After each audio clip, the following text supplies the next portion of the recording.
Faith is a word that will stir up different feelings for different people depending on how you've experienced it throughout your life. If you've had bad religious experiences, or if you've had it used as a weapon against you, or to keep you stuck, or to shrink your life, not to ask questions, you're going to have to dispel and set some of those things aside and give me a chance to just open up a new definition for you. Now, there are two types of faith. The first faith is born just from sheer will, from volition, from focus on determination. And this is the physical manifestation and our ability to create something from nothing. And it attracts the law of attraction and it activates it. The second type of faith is the one I'm talking about, is spiritually based. And this is based on the belief that there's a higher orchestration happening for your life, and it's being anchored by a spiritual process that is beyond the five senses, and that it is opening doors for you to manifest what you want, but also what you need.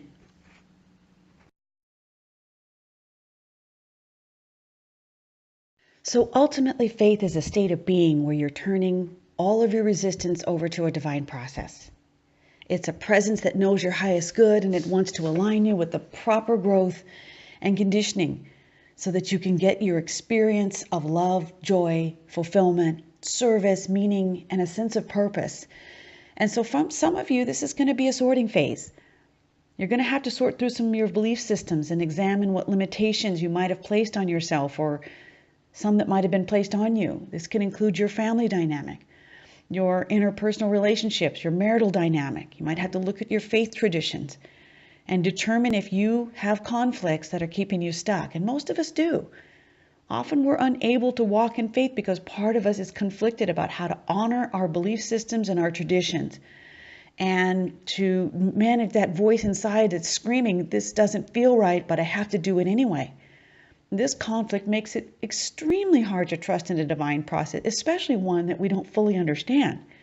So if you have systems that are telling you that you're subservient to men, or that the man is the spiritual head of the household, or subservient to anyone, or that you're lower than anyone, or that you don't need an education, you can just be a homemaker, that's fine if that's what you want, but not if it's being dictated to you, or you have to be in certain professions in order for you to be valuable, or you have to marry a certain person, or you have to associate with certain types of groups. You can't step outside of your culture or your customs. So, these are big spaces. Some of us are taught to be quiet and don't ask questions, to be seen and not heard, or just, finding ways to keep us in alignment with things that have no spiritual foundation. These are just mechanisms of control that we are afraid to ask because they get linked into parts of our lives that are so deeply rooted, we don't know how to sort them out. If I sort this belief, that means now I've got to question my parents and what they mean. If I sort this belief, now I'm going against my religion and what that believes. So many of us don't ever think about these spaces. We don't ever think to take this conflict to the divine source and say, hey, I'm feeling called to do something bigger and I have this conflict. So you're going to have to look at these parts of your life and how they might be disallowing you from thinking and dreaming, because faith is all about thinking big and dreaming big. When you trust in a higher power, they are asking you to use your creativity, to use your creative power, because you are, divinely drawn from the Creator. You are supposed to use your imagination. If you're not able to cultivate it or develop it because of the Kool-Aid that you're drinking, you're going to be stuck in the fear-mongering, in the conflict, in the news media, in the status quo, and in a world trying to conform you to something that you were never intended to be. So until we shift this dynamic of building faith on a foundation of conflict, we are never going to understand our true power. Until we're willing to trust our relationship with the divine presence more than our relationship with fear, we can't get any traction, because fear becomes the all-powerful. It becomes the first place we go when we want to ask ourselves permission to do something new. And it usually says no. This type of fear that's born on conflict is an immense energy drainer. So just know that when you build faith on a foundation of divine energy, it's all about power, about expansion, about exploding the part of you that wants to embrace your spark of the unknown. It wants to see your true footprint and step forth as your true self. It doesn't start with limitation as its inception point. So, keeping an open mind as we move forward could be your first move towards conflict resolution within yourself. For some of you, the worksheets are going to take you and shake you because you may have been unwilling to go to these places, to ask these voices what they want to tell you, and to decide if you can resolve these deep spaces of conflict. And some of you are going to choose your comfort zone over a new type of faith. And I honor all paths. Wherever we are is based on our readiness, but be willing to ask so you can be clear that this is a choice you're consciously making rather than unconsciously. And so keep in mind also, being uncomfortable doesn't mean you're in danger. It just means you're evolving. When something feels weird, it's because evolution requires you to change forms. That's all part of how it works.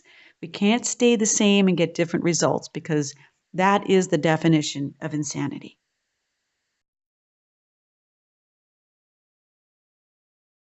I once had a meditation, and in this meditation, I saw this raging river.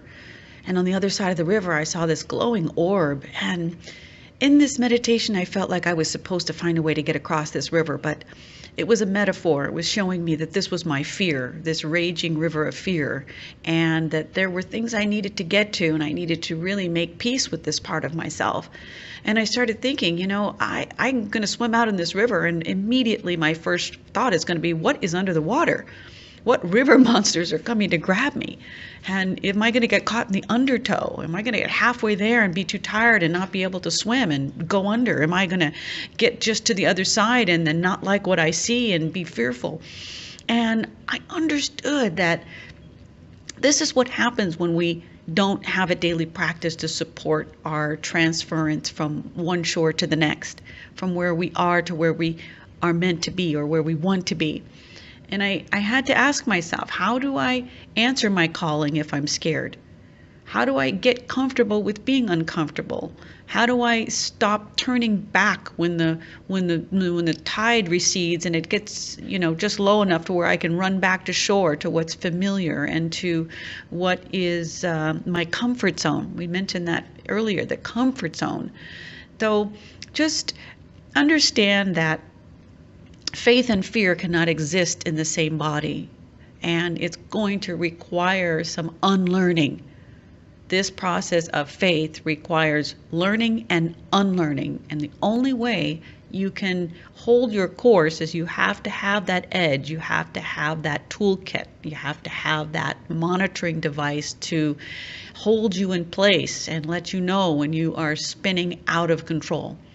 So as we move forward into the faith walk, I want you to ask yourself if being hooked up in a room with an IV of fear, with your fear guarding the door, convincing you that it's keeping you safe, is really what you want over faith, where you are tapping into miracles and mystery and serendipity and all these wonderful spaces that may be unfamiliar, but they come with an intense level of divine assistance. And divine assistance, of course, is a form of energy. So if it's positive and filled with love, it's going to be a divine process. If it's negative, resistant, or fearful, you're going to get a fear process. And when you're in the divine energy space, most of us, we really have that ability to trust our process. When we're in a high space and we're prayed up and we're meditating or something great has happened and we're just, vibing off the lift of being happy, we have a real power to manifest wonderful things because we have this inner sense of knowing. We're much more willing to trust and to let this higher power orchestrate because we're getting something we want. We open our hands and we release the reins much easier when we're in a higher space. And that's when we're operating in a state of faith. Sometimes we don't know how we got there. But when we have that vibrational feeling of feeling safe, it's giving us the ability to stay that course. And if we don't have that daily practice, the minute something looks like it's about to shift into something we don't want, our vibes drop and we start moving into our fear process. And we go from faith to what I call faith-ish. We have a type of faith. We believe in a higher power, but we don't believe in its certainty to manifest what we want in order to feel safe. And so this is where your daily practice is essential, because what we think we want, obviously, we know from life experience, is many times not what's best for us. And that's our childish immaturity and undeveloped soul work that is masking our ability to accept that we don't know what we need. Faith-ish keeps us stuck in a life that we don't want. So when you start moving that vibration into faith, when you're starting to become willing to learn and unlearn things that aren't serving you, then you're getting in a space where you're open to receive. You're ready, but we're not there all the time, are we? We don't wake up just ready to turn it over. No, we don't. Sometimes we're not in a space where we can make sense of anything that we're feeling. And many times we just don't know what to do. I didn't go to faith when I hit problems. I went to, what the hell am I going to do? And I went to fear. So it is very possible to believe in a power outside of yourself and have a type of faith. But living in a state of faith requires a completely different set of skills. And I'm going to go over those with you right now.